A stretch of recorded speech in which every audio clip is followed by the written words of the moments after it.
আসসালামু আলাইকুম। ওয়ালাইকুম আসসালাম। কেমন আছেন? আলহামদুলিল্লাহ ভালো আছি। মাশাআল্লাহ ভালো আছেন। কোথা থেকে বলতেছেন? আমি ঢাকা মিরপুর থেকে বলছি।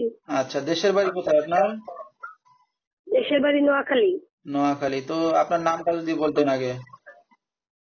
আমার নাম হলো রিয়ামণি। আচ্ছা, তো রিয়ামণি এখন থাকেন বর্তমানে ঢাকায়। কে কে আছে আপনার ফ্যামিলিতে? ফ্যামিলিতে আমার মা আছে আর আমার একটা বাচ্চা আছে। আচ্ছা, বিয়ে শাদী হয়েছে না? জি, আমি আপনার বিয়ে ছিল। ঠিক আছে। তো আপনার স্বামী কি করে এখন? আমার হাজবেন্ড তালাক হয়ে গেছে আমাদের। কতদিন একা আছেন আপনি? একা আছি আজ 1 বছর।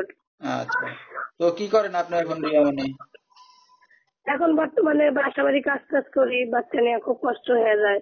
ঠিক আছে, তো আম্মু দর্শক অসুস্থ, শুনতে থাকুন আমি আজকে থাকি। রিয়ামণির জীবনের গল্পগুলা। ধৈর্য সহকারে ফুল ভিডিওটি দেখলে মোবাইল নাম্বার পেয়ে যাবেন, সরাসরি যোগাযোগ করতে পারবেন রিয়ামণির সাথে। তো রিয়ামণি, আপনাকে বিয়ে শাদীটা কে দিছিল? আপনি নিজে করছিলেন না আপনার মা দেখে দিছিল? ফ্যামিলি থেকে দিয়েছিল। আচ্ছা, দেখাশোনা হিসেবে বিয়ে শাদী করছিলেন। তো স্বামী ভালো ছিল না?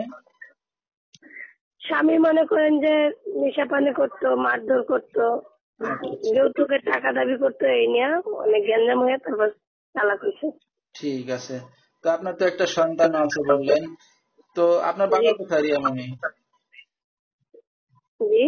আপনার বাবা কোথায়? বাবা। আমার বাবা বিয়ে করছে, খোঁজ খবর নেয় না আমাদের। আচ্ছা আচ্ছা। তো আপনার আর কোনো ভাই বোন আছে না আপনি একাই? আমি একাই, এমন কোনো ভাই বোন নেই। তো আপনার মা কি করতেছে এখন? আমার মা বর্তমানে বাড়িতে বসা, অসুস্থ তো কাজ কাম করতে পারে না। একবার স্ট্রোক করছিল, স্ট্রোকের পরে তো কাজ কাম আর রিয়ামণি, কিছু দেশের করতে পারে বাড়িতে না। জায়গা জমি সম্পত্তি আছে কিছু আপনাদের? হ্যাঁ, আমাদের অল্প কিছু জমি আছে কিন্তু ঘর নেই। ঠিক আছে। তো এখন এই যে একা আছেন, আপনার একটা সন্তানও আছে, তো সারা জীবন একাই থাকবেন? ভবিষ্যতে কি চিন্তা ভাবনা আছে আপনার এখন?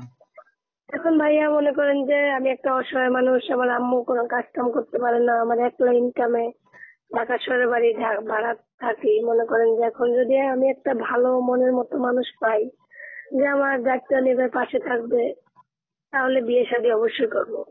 আচ্ছা, তো আপনার এই ভিডিওটা অনলাইনে দর্শকদের মাঝে চলে যাবে, দর্শক ভাইরা কিভাবে যোগাযোগ করবে আপনার সাথে? আমার ফোন নাম্বারের মাধ্যমে আমার সাথে যোগাযোগ করতে পারবে। নাম্বারটা বলতে পারবেন আপনি? জি না ভাইয়া, আমি বলতে পারবো না। আচ্ছা, তো আপনি দর্শক রিয়ামণির নাম্বারটা স্ক্রিনে পাইছি বলেছে, এই নাম্বারে যোগাযোগ করলে রিয়ামণিকে পেয়ে যাবেন।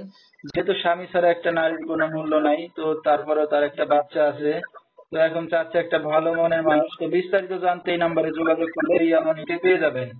01735442310, এই নাম্বারটাই হলো রিয়ামণির। তো রিয়ামণি, রাত বিরাত্রে অনেক দর্শক আপনাকে ফোন দেবে, কোনো সমস্যা হবে? না, কোনো সমস্যা নেই। আচ্ছা, ঠিক আছে। তো রাতে কি একাই ঘুমান না আমার সাথে ঘুমান? একা ঘুমাই। ঠিক আছে। তো এখন এই যে আপনি বিয়ে শাদী করতে যাচ্ছেন, তো আপনার তো সন্তান আছে, তো এখন কি সন্তান সহ দায়িত্ব নেওয়া লাগবে না শুধু আপনার দায়িত্ব নিলেই হবে? এখন আমার যেহেতু একটা বাচ্চা আছে, আমার বাচ্চাটা শুদ্ধ দায়িত্ব নিতে হবে, তাই না? আচ্ছা, ঠিক আছে। তো আপনার তো বিয়ে শাদী হয়েছে, তো এখন কেমন বয়সের পুরুষ আছেন, বিবাহিত না বয়স বেশি? এখন বয়স বেশি হোক কিংবা বিবাহিত অবিবাহিত, এটা কোনো বিষয় না। যদি সে একটা ভালো মনের মতো মানুষ হয়, আমার বাচ্চাকে মেনে নেয়, আমার দায়িত্ব নেয়, তাহলে অবশ্যই বিয়ে শুরু করবো। ঠিক আছে। তো দর্শক বিস্তারিত জানতে সরাসরি ফোন করবেন। আজকের মতো এখানেই শেষ করছি। সবাই ভালো থাকবেন, সুস্থ থাকবেন। আসসালাম।